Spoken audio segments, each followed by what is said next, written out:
Welcome back to the final game of the day, Invictus Gaming versus Phong Buffalo.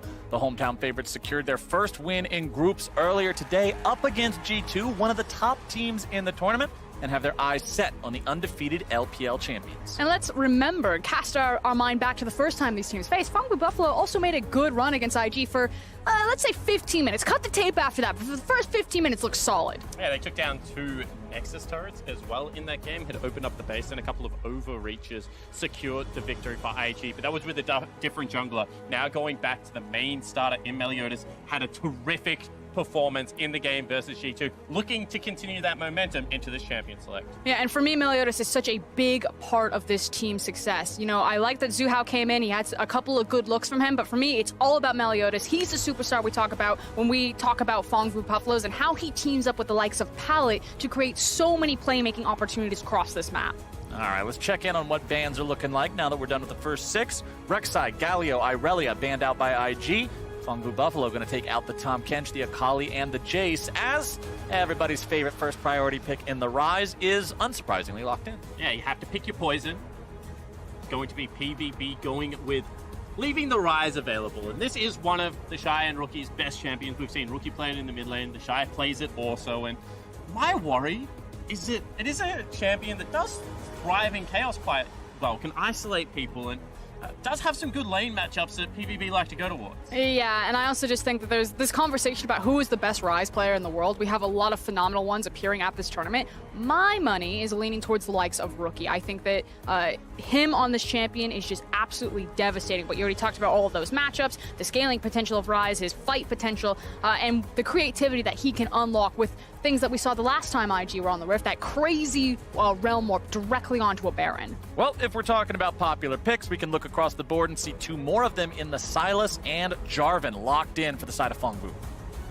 And it's going to be coupled with even more teamfight coming out of Invictus Gaming as Xayah Rakan gets picked up here. Obviously have to remember Baolan's Rakan performance at Worlds. Seems that IG are just making their way through the skins right now and making sure that they can play as many as possible for us. And I'm going to pose this question just softly here.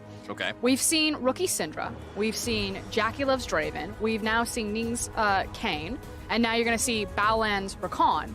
Do we get the Shy's Riven? Because it feels like we really are cycling through kind of the signature champions for all of IG as well as all of the Invictus Gaming World skins. Potentially also the Fiora still to come out as well. As this series progresses, such a great champion for the Shy. I think it also doesn't have the worst matchup into the Sylas if that is going to be run top lane. There's a lot of CC to be avoided here. Well, the final pick is going to be the Nautilus in the first half there of the draft for PVB. Lee Sin and Kai'Sa banned out, and we've heard in interviews from Invictus Gaming players where they say, yeah, when we're in a game against a team that we don't think is one of our top competitors, we like to have it be more of a happy game. We like to have a little bit more fun with it. So maybe we will get to see some of those signatures. So here's one of my questions. Are all their games happy games? Like, where do we... Now, what is actually a sad game for IG? They are the Bob Ross of the League of Legends world. Just a happy little game. Just happy accidents. Just happy accidents happening all over Summoner's Rift right now for Invictus. But the thing is they set the tempo of it. They dictate the terms, so it's not like they can be upset. They created this mess. Like, I was there when they decided to start doing all these shenanigans. Worlds, as were you guys. Like, this is their meta. They've really defined how you play around their solo laners and the pace at which you play the game. They have no one to blame but themselves. Well, if we're talking about making sure things are exciting and fast and quick-paced, I think Lucian's a perfect AD carry to pick for that. Phong Buffalo going to make sure they can go aggressive there in the bottom lane, especially if that one's going to be paired with the Nautilus. Back over to IG. What's it going to be for your solo lane? It looks like it will be the LeBlanc there for Rookie, which means the Shy's on the rise. And finally, the Shy gets a champion that he can really start to muscle out with. He's had a couple of rough games, most recently that Kennen performance, but Rise should be a much more smoother ride. And this is the thing about early Sylas picks that we've seen happen a little bit more, is that if you grab an early lane bully, and I'm expecting an aggressive jungler out of Ning, hoping that it is going to be something like the Camille yet again, it's not going to be a little bit more scaling. So what I was going to say is now it can become a big bully lane in both scenarios. If you send it mid, you know, you're going into a LeBlanc lockdown CC available very early in that lane. Exact same thing with the Rise matchup. this is a champion in Silas that needs to push to gain priority and then gain access to roaming around Summoner's Rift and gain those ultimates. I think if Ning had been playing something like his Camille, this would have been a very dangerous game for Zeros. Yeah, I have a lot of questions about Hecarim jungle. I feel like we haven't really seen it work. Now, Xmithy has been one of the main pilots for this champion. Ning coming in, my issues is that there's just not a lot of gold in the jungle to really make Hecarim feel as powerful as he does when he's up into that top lane. Well, we've seen Ning play before, and he doesn't always have to find his gold in the jungle. He finds it in lanes, in enemy players, in enemy structures, all sorts of sources of money in this game when you're playing on the side of Invictus Gaming, who, remember, are currently your only undefeated team still remaining in MSI. Or if worse comes to worse, just let the Shy get camped again, then farm his lane while he's in the Death Chamber, coming off a 0-7 performance. The solo see whether classic. we can go for that. Solo queue classic. But I do like the comp that Phong have put together, because I think, we keep talking about this scrappy, high-tempo playstyle. Well, they've just gone 5v5 team fights, and there's some great ultimates to take off the Invictus Gaming lining for Zeros. If they come through this laning phase relatively even, they have the tools to be able to, brawl and go toe-to-toe with IG again. I mean, frankly, I look at this game, I look at Invictus Gaming, I look at PVB, and I'm like, this is a roller coaster. We're buckled in, we're going down the drop whether you like it or not. Just hang on for the ride, because these are two of the most bloodiest regions that we have at MSI. This is your reward for staying up to watch all the games so far. Ladies and gentlemen watching from home, you are tall enough to ride this ride, and hopefully we are going to have just as fun of a time we did the first time around. It was 50 kills in 34 minutes the first time these two teams met. An absolute bloodbath. It ended IG favored in kills, but just barely 28-22. The final score after the Buffaloes just came out the gate charging, and I can't wait to see what it looks like here in round 2.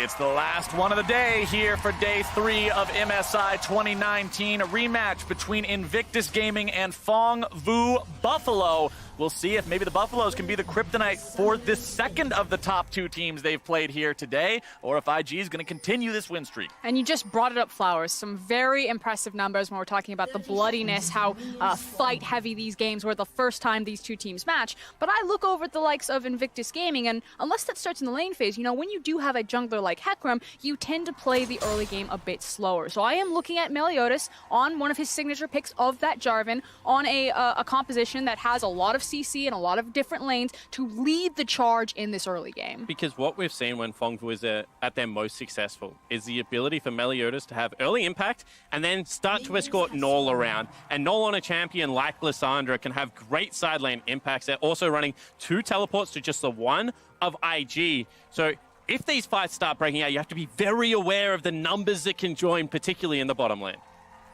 And as we're waiting for the minions to collide here into the lanes, I do want to bring up something interesting about the last 2 times these teams played against each other, because we were talking about Bob Ross right before this game started, and Bob Ross likes to pick landscapes, mountain ranges, we see a lot of, and gold graphs throughout MSI 2019 have looked very similar to red or blue mountain ranges, as it just starts off and continually trends in one direction as one team gets a lead and holds tight.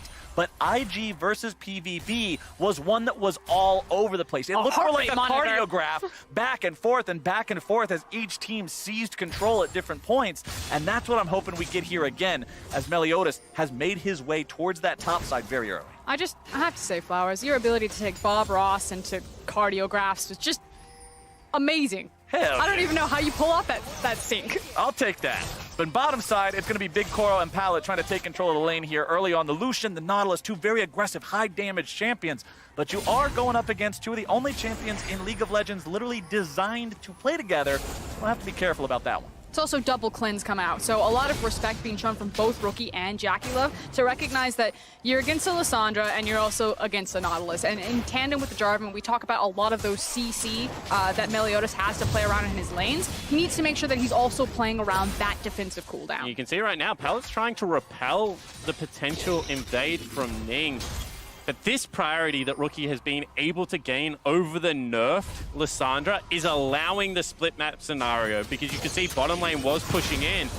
Hold that thought, however, because they might be looking for a turret dive. Oh, baby, this could be the dive onto the Shy. There comes your chain CC, juggled around, beaten down, and that is how you do it. Phong Vu Buffalo, first blood in 3 minutes. And it just gives different life into PvP when Meliodas is there. The fact that he's giving attention finally to Zeros, who for a majority of this tournament has just been left on an island, has just been ignored. And on the other side of that coin, the Shy is really getting a camp today. Yeah, he certainly is, and this is just very nice layering of CC. I don't know whether the flash was necessary to secure the knock-up, but the Shy also expended his, so 1-for-1 trade on the summoner spells, has to teleport back, and now the second gank can be even more crucial. Bottom side, we'll see if Pallet maybe wants to go after something here. You can see him step into the side of the minion wave just in case he could get an angle there for the dredge line, but Balon and Jackie Love not in a spot where they're too worried about it. Everybody's topped off on HP down here, so no real chances of a full-on all-in just yet. And it's that split map that Spawn was referencing prior. The fact that Rookie got the priority in the mid lane means that Jackie Love and Balan can play hyper-aggressive like this, that even if the Dread lane does connect with them, they know that the likeliness of the jungler coming down and attacking them is very low. Especially after he's just dove your top laner. And you have the jungler on your side of the map in the bottom side. So, yeah, absolutely. I really like the way that IG tried to attack, but at the end of the day, still the kill advantage going over to Phong Vu. And this is where summoner spells start helping you out, because if you're a rookie right now, you have to run cleanse. You're going into, you know, the CC of Null as well as the knockup from the Jarvan. If you don't have it available, you're a sitting duck as soon as level 6 hits. So Null's been able to get 2 recalls. He was getting smashed in lane. He comes back the first time with a teleport, pushes it in again, goes back the next time, gets himself some boost. Now if he's unlocked, has the ability to traverse the map. And as you mentioned, the cleanses in combination with the CC. Hold on a second. We might have something else coming through here in just a moment. The Shy trying to get himself away from this one. Will not die a second time. Return some damage onto Meliodas there, but Phong Vu Buffalo is not willing to give the Shy a breather. Yeah, didn't have the flash that time around to make sure that he hit the CC, so they don't find the flag and drag, which means that the Shy just walks that one off, but it feels like Meliodas is not going to leave. And this is what Ning does very well. You can see that Ning now finally makes his way towards the top lane. He wants to start repelling some of these ganks because the wave is pushing in. They go again. All right, it's 2 versus 2 this time. Numbers are at least going to be fair. Zeros now the target. The Shy turning on some damage. Ning is in there. He's wheeling that scythe around, and this is Conqueror Hecarim trampled underneath the hooves of Ning, and he'll collect a couple for the side of IG. And this is not the first camp the Shy has seen. Ning bails him out of trouble. They have the minion wave. They have the summoner spell advantages. Once PVB commit, they just go all in. And again, this is a champion that is very gold hungry in the Hecarim. I'll hold it bot lane. Oh, it's a 2 versus 2 between Jackie and Big Koro. Who's going to be taken down first? Pallet very low here now as well. Baolan, the only member with plenty of HP remaining. Yeah, the gentleman's agreement was off. We knew where all the junglers were. We knew that there was going to be no gank, so they're going to test their luck, see how the trade was going to go. But kind of back to Ning. Gold hungry jungler. Now look at him. He's springboarded ahead. He's feeling very happy on that Hecarim. Let's see if Meliodas can get himself involved anywhere else. Bottom side, I don't think Jackie and Baolan are feeling like extending themselves any further. Meliodas just going into the bottom side of the river there as we take another look at what happened in this 2v2. And Zeros goes very early into this gank, not able to lay a CC, which means the Shy walks off the initial measure, and then Ning with full health, you know, the red smite and the ghost available, just able to continue to out DPS. Yeah, I really wanted to get another look at that one. Super cool, the interaction of using the charge there to knock Jarvan out of his flag and drag. Everything beats Jarvan's flag and drag at this state. It pretty much just gets bonked by anything else in League of Legends. If he tries to throw the flag and pull himself to it in the middle of a slightly stiff breeze, he just falls over in his butt. So I'm not really sure how you're going to fight that one. And it was especially nice, too, for the Hecarim. Because he got that charge off on the Jarvan a couple of seconds before the main fight started, it meant Conqueror was primed and ready to go, and that's why you saw health bars just get reduced to rubble. And also, just a small interaction, it's actually Jarvan's body that knocks you up. If his body doesn't hit you, then you don't register the knockup. So whilst it looked like it was going to complete towards the Shy, if Jarvan doesn't pass through the particle, no CC registers. At times, even damage will go through, but the CC won't be there. So just a small thing to watch for. But Meliodas certainly aggressive in that gank and has still been active on Summoner's Rift. And that's what I like to see from the Buffaloes. Be aggressive. Don't sit back and wait for IG to play their game and scale up. Frost, it was you who was talking about this the other day when we casted some games on the first day of group stage here, saying you don't beat IG by playing this scaling game and saying, no, we're going to be the better players and beat you in the late game. You drag them back down into the swamp that IG cut their teeth in. That Fiesta laid an early game of forcing them into the trench of fight after fight after fight, and you make them play like that. That's because Invictus Gaming have the better players in this tournament, so you never want to fight them on even footing. You need to make sure that you have some sort of leverage advantage, and even putting them down a gold deficit, we've seen IG come back time and time again looking for that perfect run. And talking about gold deficits, I think is a good point whenever PVB is in the game, because this is a team starting from their best of 5 against Liquid in the play-in stage, has gone up in gold against so many of their opponents early on, but it wasn't until earlier today against G2 that they built this massive 16,000 gold lead that there was no way they were going to lose. They've often lost control in the mid-game, and that's where this team really needs to focus up. And one of the big advantages they carried into that game was how well Meliodas and Pallet had played together, and then the success of Big Koro. Then Zeros started to get involved as the game progressed on something like the Akali. Ning popped his sweeper as he was walking over this ward right at the edge of the vision of the turret here. You can see a couple of pings coming out from the side of PVB on that. They're saying, okay, there was a ward back there. We're not going to go back and kill it, but he knows you're here, and that means Ning goes back. Because once again, Ning's only trying to allow the Shy to push in. One of the things is if you can't get a wave into the turret, as we saw Zeros struggling to do before, you start to lose CS. So ensuring that the wave crashes is going to push back in Ning's favor. However, Pallet and Balan make eye contact. Because there could be a fight down here, Meliodas is making sure he's as close as he can be to the bottom lane while still trying to clear out this Ocean Drake. Remember, Ocean's more valuable the earlier on into laning phase you can get it. Helps out a lot with that sustain. Meliodas still trying to clear this one down. Ning's in the bottom side, but he takes the blast cone over the wall the other way, and Meliodas will secure that to the side of Phong. And it feels like a very tense situation because you look across the board and everyone has their key ultimates. They're all level 6. But the thing that I want to point out is the teleport. One is being used by Zeros top lane right now, but Null still has his. Here we go. There's your initiation coming out from Balan as Ning comes in and just runs over Big Koro. They're looking to make it even another one instead. It'll be a 1-for-1 as Pallet makes sure he seals Ning's fate. And Pallet, you absolute god, able to turn that one back so PVB at least get the return kill, but it was a great gank. You know, the buffering of the Hecarim ultimate, unstoppable in that leads to such an early kill. The setup is nice. They're contesting a ward. You can see that Phong want to posture, double knock-up, and this is what I was talking about. Buffering there. However, because he just continues so far forward, the ultimate doesn't actually catch up. The Shy has just killed Zeros. And wait, he's got all his health. That's not a fight, that's a beatdown. He just found him and just started hitting on him. Okay, well, we're going to see how that one happened, but that wasn't close at all. I can tell you that just by looking at the health bars afterwards. Mid lane Meliodas coming in. LeBlanc's not exactly an easy champion to gank, so that's not going to do anything. But yeah, I really want to take another look at what happened there top side as Ning and Rookie look for Meliodas. It's just IG things. You learn to accept it. And just go with it, huh? All right, we're just going to roll with it. The Shy is being the Shy, as we would expect to see. All right, here we go. Okay, so he runs at him, starts hitting him, has the ultimate kidnapped there, but will actually be taken out of it. Well, that was about what we expected it to be, as Rookie's now going to be in some trouble here in the mid lane, trying to get himself away. Big Koro coming in with the calling. Finds himself the first kill. Let's see if he can make it two. I don't think so. Balan is able to get himself out of that one. He's still heading for the hills. Zeros over the wall. Not going to find the chains, but he will find the damage, at least for now, but it's not quite enough. Goes for the flash, but the Rune Prison is down, and Zeros will not get his man. Frustration from the top laner of Phong, and you can see the Shy still staunching him away from the lane. That means that Balan will live. But in saying that, Rift Herald's still going to go across to the Buffalo. Yeah, this is a creative look from the PVB. They know that they're getting slammed to that bot lane. Not only did they just die, but again, like Spawn was talking about, they're trying to cheat some of the tempo, some of the advantage back for themselves. Look at the CS discrepancy between Xayah and Lucian right now. It is not going well, but instead of running back bottom and just continue to get beaten on, they immediately pull the trigger on the numbers advantage to grab the Herald. Very nice swap into the bottom lane from Null as well. Looked like Jackie Love was going to be able to take the turret outright. That meant that the reset would have been very quickly. Take another look at this fight in the mid lane. This is Null finally getting Rookie tied up. Rookie not wanting to burn crucial summoner spells. Gets caught in all of the CC and eventually will fall down. Good flash away there from Balan to make sure he doesn't die. And here you can see Zeros just come oh so close.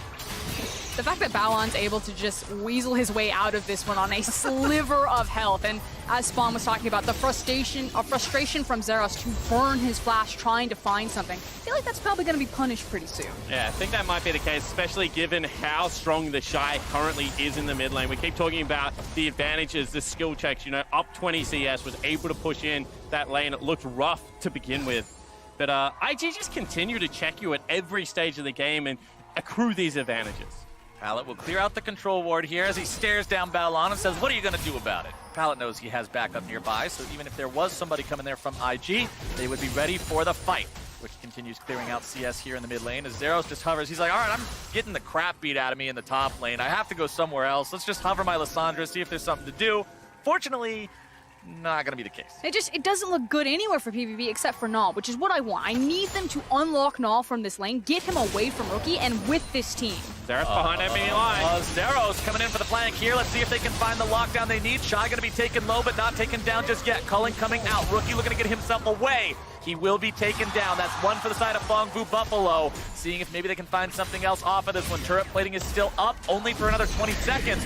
Rift Herald's going to be summoned. That is perfect timing for Shelly. She will charge into this turret just in time to get 320 extra golds worth of plates. Give me the fine China on that one, as IG is now in some trouble. There comes your Cataclysm. Melioda's going to be tanking up the turret on that one. One more shot should take him down. Big Koro keeping him alive with the heal, as Shelly will continue putting the auto attacks into the tier 1 turret, looking to take that one out, and Phong Vu Buffalo will tie up that objective count. They'll also grab themselves a free kill on the Shy and get another Rift Herald charge into the mid lane. Meanwhile, top lane, Jackie Love has not moved. He takes the turret completely down, but that was so many resources expended. It looked like IG should have backed away, but the stubbornness persists, and they're not able to get away. It just feels like PvP like waved the white flag. Like, we are done with the lane phase. We are going directly to 5v5. And again, I love these looks that they're giving us in this early game of just trying to push the pace of this game. Make sure that they are constantly fighting with the numbers advantage. And not going to see the resulting turret dive. I was going to say, so that initial kill is fine because they commit so many people to come up to that blue buff and try and challenge. You get away with only one death, not really all that much expended. But then to try and defend the mid lane turret, whilst Rift Herald is being channeled, whilst your your AD carry is not moving from top lane, does seem to be this, you know, kill-hungry IG not fighting on the right foot that we've seen, and this is why teams are able to generate a lead against them. And despite the fact that Phong Vu was able to find that success there, IG is striking back now. Zeros once again in some trouble. There comes Ning. Rookie looking to make sure he gets some money for it there too. IG still has themselves a 2,500 gold lead because of the massive plate difference you can see on your screen right now, as well as the farm leads in the top lane, in the jungle, and especially bottom side where Jackie's up 30 over Big Koro. But the question is always going to be, you know, how much is this Invictus Gaming having a happy game or playing with their food? Or are there legitimate holes in their early game that you can contest and abuse? It feels like rule number one, if you start a fight, Invictus Gaming are also going to fight you. It doesn't matter what any of the circumstances, but because their players are so gifted and so talented, it often works out for them. But I'm just curious, as we move further into this tournament, when does that run out? Because this isn't a team that has been uncontested domestically for the last year. They didn't even come into the Worlds as the favorite. Jackie Love. Jackie's getting some damage, but not much else. But no, you're right. Last year, it was all about RNG. That was the team everybody was talking about from the LPL. Could this be the golden year, the year where they win it all? IG had never even won a domestic title until spring of this year. And that's because it looked more refined, more structured. Sure, it was still fast, it was still exciting, but RNG did seem to have that next level of cohesion. IG have always been chaos. It's just now more consistent working chaos. And one of the things that did level up for them was their team fighting. And for me, that's what the LPL championship really signified for Invictus Gaming. You are never going to win the LPL Cup if you cannot team fight. And ING were able to forge themselves into that fire. But it does feel that now these early games, they're sometimes going sideways. Multiple teams are getting the better of them at 10 minutes. And then they rely on that team fighting that they picked up in spring. I also think the on-riff stability of always running as a hook goes wide with the Shy over bringing in Juke in a lot of their matchup gave this lineup a lot more cohesion. And we're seeing that now displayed on the international stage. And as we're talking about their improvements in playoffs and sort of how that cemented them as this top team, I like to bring up something that Raz mentioned where this was a team that had abysmal vision stats throughout the regular split. They just apparently had the solo queue mentality of what's a ward that doesn't do damage? I need my long sword.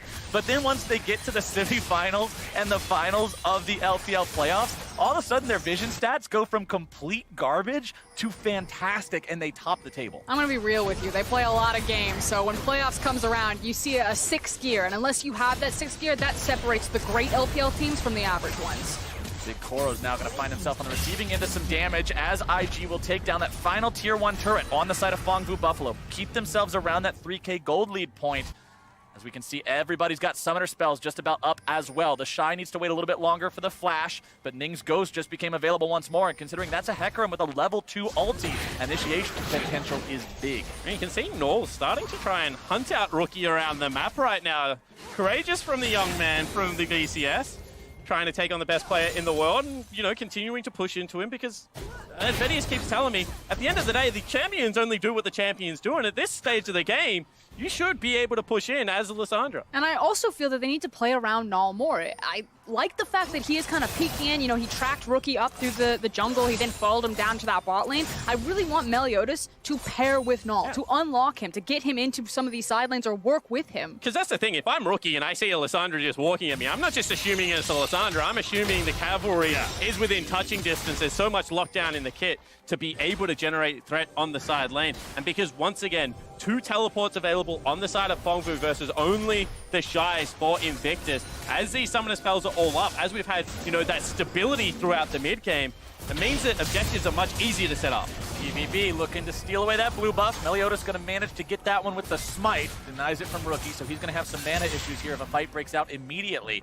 Big Koro coming in to back these guys up. Wants to be the damage that they need. That cannon to take down the tier 1 turret up here. Rookie the lone defender, going to try to clear out the wave, keep these guys occupied at least for a moment. Rookie going to be getting himself out of some trouble. But is the flash enough? Rookie taken very low. Zeros making sure he's taken down. Big Koro getting himself away. Going to be dodging away from the knockup. Balan also going to fall. It's a rampage over to Big Koro. 4 kills for the PVB 80 carry. But the fight is not ending yet. Pala gets himself away, but it will not be enough. Meliodas in retreat denies the onslaught of shadows, and Invictus Gaming will only find the one. A scrappy fight, and it might not be done. Null does have to retreat out over the wall, but again, Invictus choose to stay underneath the turret, burn crucial summoner spells, and it's still Phong Vu coming out with a victory. Ning is still looking to go in. He wants to find something else. The blood of one member of Phong Vu Buffalo will not satisfy Invictus Gaming, but unfortunately, that's what they have to settle with this time. And you can understand why PvP are trying to force the game into their hands, really drive the route here, because if you look across their competition, if you look across their items, they're in their pocket. They feel really good, very strong. Whereas Jackie Love is sitting in between his 3 items, and that's when Invictus Gaming will immediately say, okay, we're ready to fight. And whilst the Shy starts his teleport, look at where Jackie Love is. Look at where Ning start this fight off. It is a genuine 3v5, and that's why 2 members of IG drop immediately. Now, they burn so many resources that they can continue to chase, but it is ultimately a 1 for 2 or 1 trade for Phong Vu. And not only that, they got the Soul teleport out. That means that wherever Zeros goes, the Shy cannot follow. Null trying to return some damage onto Rookie here in the bottom side. Loses 3/4 of his health for his troubles. Gonna eat some honey fruit to top back off. Multiple control wards being placed down from the side of Phong Vu Buffalo here around the Infernal Drake. They really want this one. But this also kind of feels like the mental game from Rookie here. I agree with Jake. He probably thought that Null has always had assistance here, but now he knows that Null is by himself. The Shy trying to use the Realm Warp just as a scare tactic there, but now Phong Vu Buffalo looking to turn things right back around. Jackie Love having to get himself away. Zeros wants to use his Onslaught of Shadows, but it's not going to be nearly as effective as Ning's, who's already found a couple of kills. 2 dead on the side of Phong Vu Buffalo. Could it be even more? Ning's going on a killing spree, turning it into 3. Meliodas trying to get himself away, but gallop, here comes the cavalry! Meliodas in some trouble, gets himself out with a combo, and he'll barely limp out of this one. And PVB, it looked like it was your early game initially, but you are still playing in Invictus Gaming's world right there. And it doesn't matter that Jackie Love's in between items. It doesn't matter that Lucian's sitting right in his 2-item power spike. They just decimate in team fights. And even though they lost Infernal, a 5,000 gold lead they now command thanks to the turrets they're getting after the fact. It's going to be even more if Ning and Rookie are able to get this one here in the bottom side. You can see Meliodas rotating over to stop them on that one, wants to prevent it, but Null will fall to Jackie Love in the mid lane. The tier 2 goes down bottom side. Rookie jumps over the wall, easy there with the distortion. And Invictus Gaming regroup. And looking more like a traditional Phong Vu Buffalo game. The early punches, the ability to go with the best teams in the world, but the consistency still just not there. You can see that just little micro interactions going askew. In the last fight, it was Zeros ulting into a wall. This is what I want to look for. So Rookie on the flank, they're attacking from multiple directions. Zeros teleports in, wants to be able to join the main body of the fight, but does not ult far enough, ultimately hits nobody. And that means that his team's just left without him. The team fight already over, Ning just commanding so much presence in the rest of the skirmish, and Phong Vu fall apart. It was very easy to tell which one of those Hecarim ults came from a Hecarim and which one came from a Silas, as Ning's once again starting off the fight, able to take down the enemy support, now going to be in some trouble. Caught up in the Cataclysm, but still kept alive! That's what Spirit of Dread and Conqueror can do! That horse is keeping himself alive for now. Rookie's going on a rampage, and Phong Vu Buffalo lose too. He just looked like a ping pong ball in there. He was like zipping around the Cataclysm. I thought for sure Ning was never going to see the light of day. Nope, that's how much healing you can get from this champion. That's one of the reasons why he is so strong right now. Damage build Hecarim is not quite as squishy as he seems unless you kill him instantly. Null gets himself away with a claw.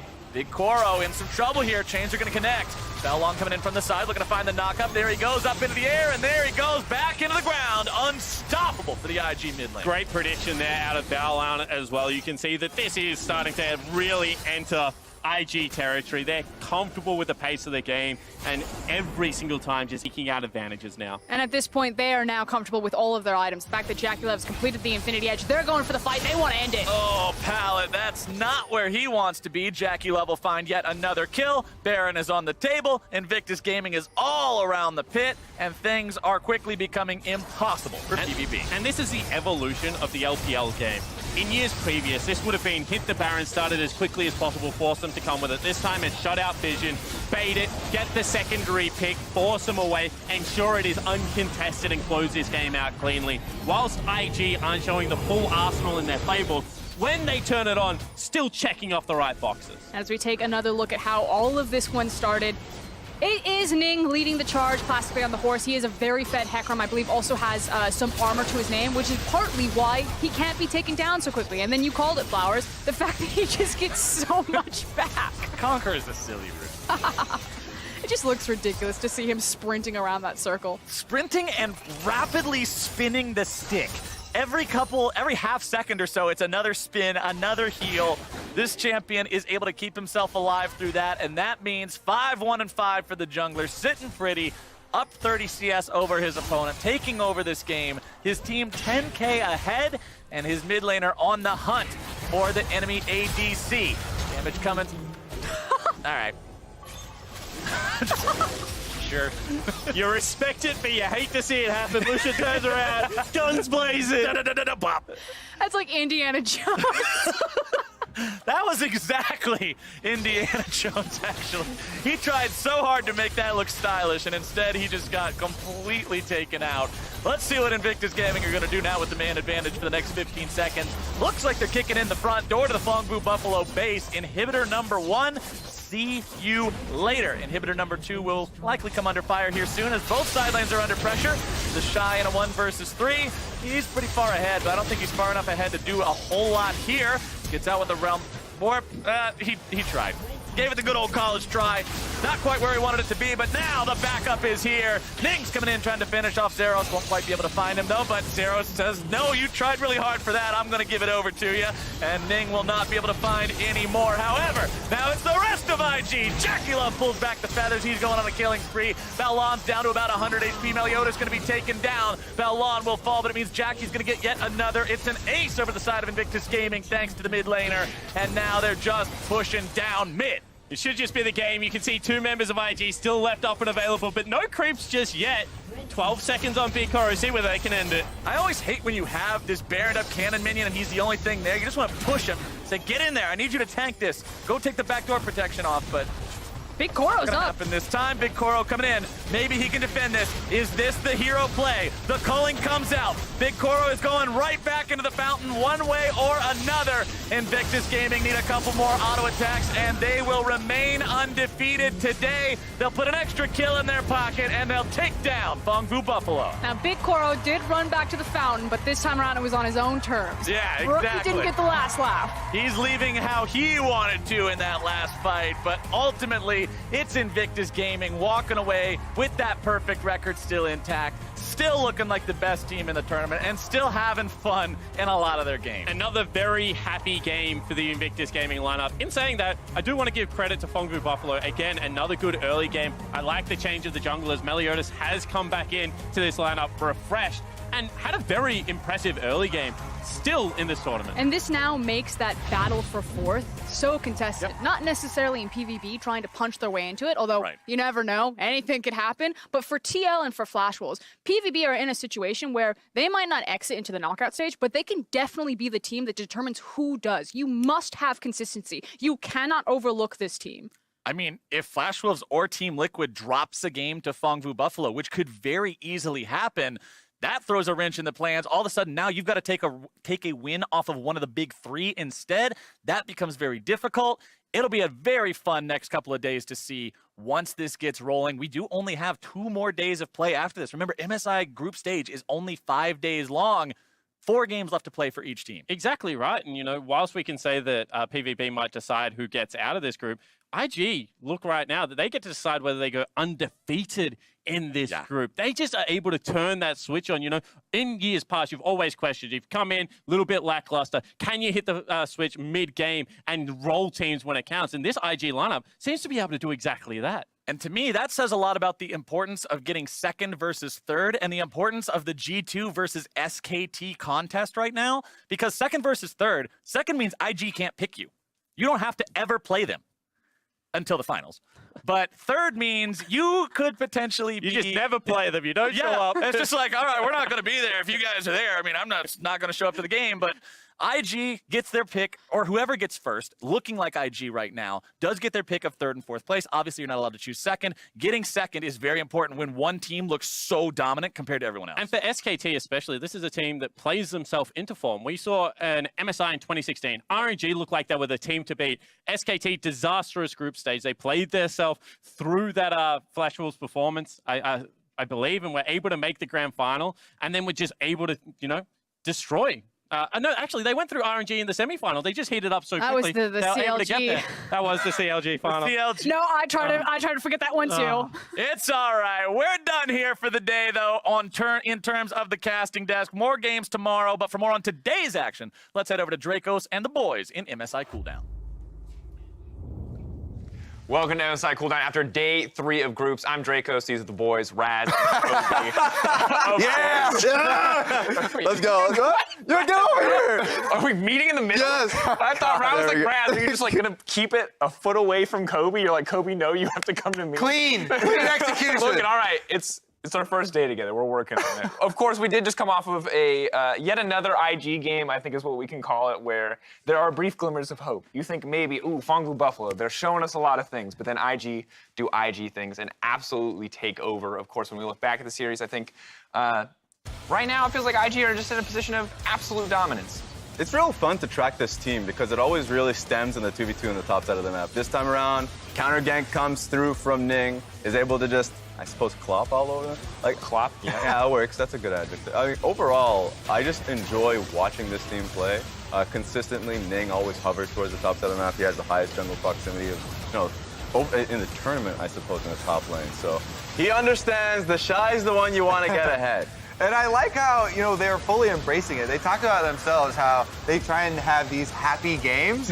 And Ning in his interview was talking about, yeah, I'll pick the Kayn. I'll pick, Hecarim, all these types of champions to spice it up a little. I do think he was kind of underselling himself when he went as far as saying that the team would win even with a dog in his place, because he's actually been such an incredible jungler for them. You talk about him on the top side. This game, he absolutely dominated on the Hecarim. I've always had those questions, like, since he joined Invictus Gaming, of how much of an impact does he have when he's literally, like, adjacent to the best solo laners in the world. And his consistency of being able to have the pressure, to be able to aid them. Once they have these advantages, they are the fastest team in the LPL, certainly in the tournament after what happened last night. Yeah, hard to contest that one. There we go. And a lot of it is based off of his willingness to be able to pick up fights when they're able to keep rolling. Well, regardless of his overall level, he will be the MasterCard player of the game. I think no surprises. He had huge kill participation, was a part of everything that was happening on the map. And now it leads us to this question. With Ning stepping up, you got Jacula performing well, the only other question mark I've ever had for this roster. Is IG the most dominant team that we have ever seen internationally? Look, me and Dash have made it fairly clear. Like, I personally think this is the first time we'll ever see a 10-0 tournament in the sense that Invictus Gaming have come up and shown so strong. They themselves are their own worst enemies for them. Like they come into the Phong Blue Buffalo game. I'm not talking about this one because Meliodas played very well. I'm going to give him that respect. That's why they're competing in this game. But the first time around, and then the Flash Rolls game, the happy games we're referring to, they themselves are not taking this as seriously when they're going up against like the teams that are expected to drop out of groups, so they can drop it. Does that itself, the fact that they, try and have these, we keep having this term, but for lack of a better word, happy games? I want the person out there who has no idea what we're talking about. Like, where did this come from? But does that itself preclude this team from being, the most dominant or whatever? Because I do remember the Samsung White just completely suffocating. The Vision game was completely different back then. So you could actually have this feeling of there is nowhere for you to go on the map where you can actually have an impact. Like, in that stage of League of Legends, I remember that feeling of like it was inevitable, the victory for Samsung, right? Or even a couple of years of SKT you can draw back on, but honestly, I think that this IG team is the most talented team that we have ever had. I don't know about the most dominant part. Because dominant, there's multiple metrics. Your point the point you're talking about is like strategically impossible to deal with, like Samsung in the past or SKT in the past. And I think to a certain degree, when you open yourself up to a skirmish-heavy playstyle, people are going to die in the process. And despite the fact that you win every skirmish, when you walk out, your scoreboard still has, 3 or 4 deaths on it. But does that feeling when you go up against Invictus Gaming, and Phong Blue Buffalo have definitely felt that, is like no matter how large of a lead that you have, you go into these fights. That Flash Rolls game we had earlier today, I was like, how did they win, like, or at least get a positive trade? This was before the Baron was even a thing. Where Invictus Gaming get a 2-for-1 when they are that far behind, and ultimately it's because Ning, the Shy, and Rookie are just that talented. If you fight them into Fog of War, if you don't have the information necessary, they're going to come out ahead. The part I like is that because of IG's style and because they are not afraid to die to make things happen, there is at least still hope for the enemies, right? You have these moments, whether it should be real or not, whether that's founded, of like, heck yeah, we can defeat the world champions.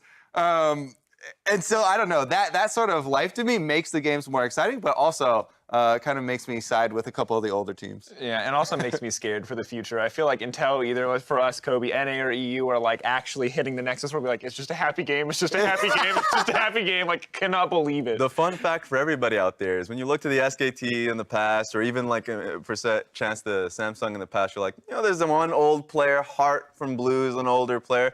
You look at this team and it's like, a good portion of them under 20. I'm like, they can destroy that team if they themselves choose to leave. But ultimately, this team can sail on for like a good amount of time, 5 years from now. Yeah, the question feels like more right now. It's not are they the best, it's how long will they remain the best. It feels like the bigger question for IG. Well, with 4 games left for each team, IG is still undefeated in first place, followed by G2 and SKT. Now, when we look at the standings, there's also this close fight going on between Team Liquid and the Flash Wolves for the last semifinals berth, with PvP just 1 win behind.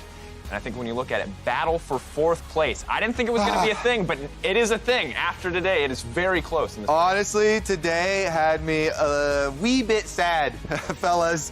I was really sweating because the Team Liquid game versus Flash Wolves today, we had that Rise left open, right? So then they felt like they had to pick up the Rise, the super powerful flex pick that all the other teams have been able to use very successfully. But you get a little bit worried because that has not been the style that Team Liquid have won with, yet they draft it. And that with a LeBlanc means that they won't have their usual fallback pattern of waiting towards the mid game and being able to win those team fights. Then they still force team fights later in the game. Around Rift Trailed is one of the big areas where they forced it, and then Flash Wolves take control of the game. All of a sudden, they're kind of on the other side of the table where Team Liquid are facing down a better team fighting team, and they aren't able to make use of the tools that they did draft, trying to 1-3-1 and look for more individual outplays and use a killer instinct to try and make some more individual big plays.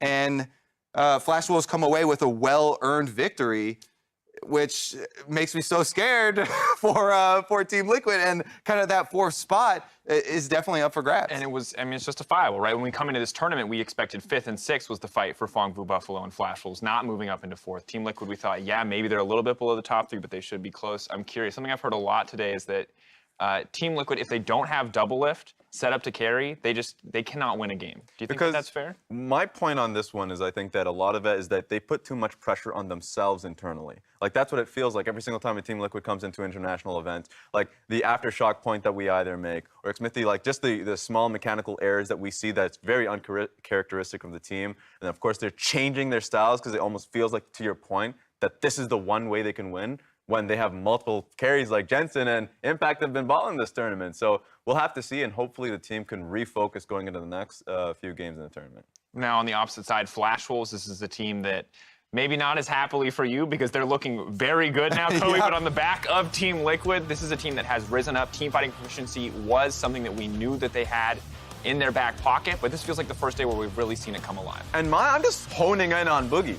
Because for the entire tournament, we've been criticizing him and trying to get more action out of him, more proactivity, and him just nailing onto the Xin Zhao and really allowing Rather and Betty to be the carries, creating a lot of space for him. Because if you're watching the earlier games, or at least like day 1, day 2, it's like, well, Betty's face-to-face with an assassin in these team fights. Like, what is the positioning when this team is so well known for team fighting? I can't tell because, well, you're leaving your AD carry to dry.